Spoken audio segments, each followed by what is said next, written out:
Hey everyone, Allison Berger here. Now there are so many ways to see Paris by the Seine, so here are two options for you to choose from.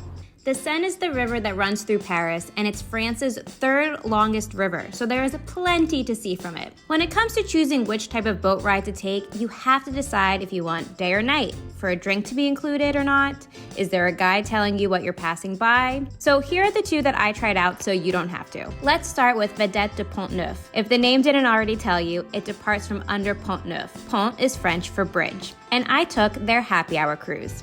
On this hour-long boat ride, you are taking in everything around the Seine as the sun sets on the City of Lights, all while you can enjoy a beverage of your choice. There is no audio guide on this cruise.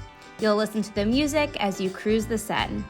The other boat tour I took was with Bateau Parisien. This boat tour left from underneath the Eiffel Tower, and on this 1-hour guided tour, you are taken under 22 of the 37 bridges that are in Paris. Now, at times, the guide would point out monuments on the loudspeaker, but for the most part, you were left to your phone to be your audio guide, unless you sat downstairs and used the devices that were attached to the boat.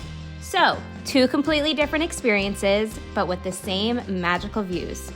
Okay, so now which one will you choose? For more information on both cruises I took, see the links below. So until next time, I'm Allison Berger, and don't forget, I'm FunSized.